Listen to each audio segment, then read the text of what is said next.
ஐயோ பயமா இருக்குண்ணா. நீங்க பாட்டுக்கு தர்றன்னு எதையோ கொண்டு வந்து தலையில வைக்கிறீங்க. இப்படி 2 கால்ல நிப்பாட்டினா நான் எங்கிட்டு போறது பேலன்ஸ் பண்ண?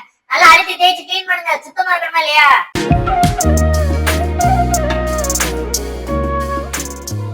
வணக்கம் நண்பர்களே, இவங்க பேர் தான் சாக்கோ. இந்த அழகான ஷிட்ஸுவை நம்ம இடத்துக்கு கூட்டிட்டு வந்திருக்காங்க க்ரூமிங் பண்ண சொல்லி.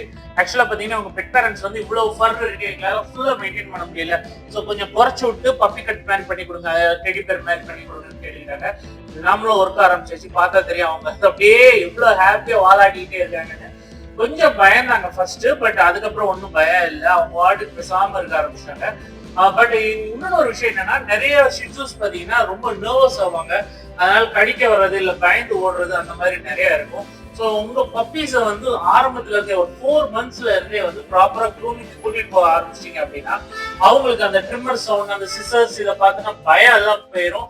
அவங்க ஓரளவுக்கு அக்செப்ட் பண்ணிக்க ஆரம்பிப்பாங்க. நீங்க பார்த்தா தெரியும், பாருங்க நான் சிசரிங் பண்ணிக்கிட்டு இருக்கேன் பேசல, அவங்களோட பேசாம இருக்காங்க. ஏன்னா இன்னும் அது பயம்னா ரொம்ப பெருசா தெரியல அவங்களுக்கு பப்பிங்கிறதுனால.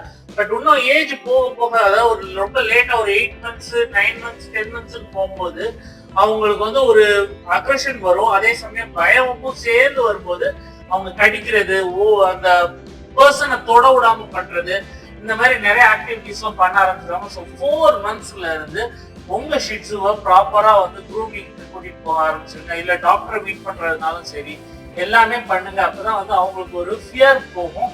And socialising is must. வீட்டுல வந்து நீங்க வீட்டுலயே வச்சு வளர்க்குற ஷிட்ஸூஸ் பாத்தீங்கன்னா உங்களை தவிர வேற யாரையுமே நம்பவும் மாட்டாங்க. சொந்தக்காரங்க யாராவது, ஃப்ரெண்ட்ஸ் யாராவது வீட்டுக்கு வந்தாங்கன்னா அவங்க கடிக்க போறது, இந்த மாதிரி ஒரு பர்சனாலிட்டி வந்து அவங்களுக்கு கிரியேட் ஆக ஆரம்பிச்சிடும். ஸோ அந்த இதையும் நம்ம தடுத்தாகணும். So socialising is must for shih tzus, இந்த மாதிரி டாய் பிரீட்ஸ் எல்லாத்துக்குமே வந்து. ஸோ நல்லா ஹேர் கட் பண்ணிட்டு பாஸ் எல்லாம் கிளீன் பண்ணி அண்ட் ஃபைனலா நெயில் கட் கூட பண்ணிட்டு தான் அவங்களுக்கு குளிப்பாட்ட ஆரம்பிச்சிச்சு. தண்ணி சுத்தமா பிடிக்கல, இங்க டக்குன்னு ஓடுறதுன்னு கொஞ்சம் பிஸியாவே இருந்தாரு. மற்றபடி வேற எதுவும் இல்லை. தண்ணி வந்து அந்த ஓடுறதுல அந்த ஃப்ளோ வந்து பிடிக்கல, மற்றபடி ஓகே. ஸோ நல்லா ஷாம்பு போட்டு வாஷ் பண்ண ஆரம்பிச்சிச்சு. எனக்கு இவருடைய கலர் நல்லா பிடிச்சிருந்தது. அந்த பேட்டர்ன் பார்த்தீங்கன்னா கரெக்டா 2 ஃபேஸ்லயும் வந்து ஈக்குவலா ப்ரௌனு, அண்ட் பேக்ல வந்து ஒரு ப்ரௌனு, அதுக்கப்புறம் அதுக்கு பேக்ல ஒரு ப்ரௌன், 3 ஒயிட் லைன்ஸ் மட்டும் வர்ற மாதிரி இருக்கும். ஸோ இந்த கலர் பேட்டர்ன் ரொம்ப நல்லா இருந்தது. கால் எல்லாமே ஒயிட்டா இருந்தது, சூப்பரா இருந்தது. ஸோ ப்ளோயர் போடும்போது கொஞ்சம் அன்ஈஸியா ஃபீல் பண்ணாரு. இது எல்லா டாக்ஸுக்கும் இருக்கிறது தான். அண்ட் ஃபைனலா ஒரு அழகா ரெடி பண்ணிட்டு எப்படி அழகா புதுசு இருக்காரு. வீட்டுக்கு கிளம்ப வேண்டிய டைம் வந்துருச்சு. ஸோ இந்த வீடியோ உங்களுக்கு பிடிச்சிருந்தா லைக், ஷேர், சப்ஸ்கிரைப். பாய்.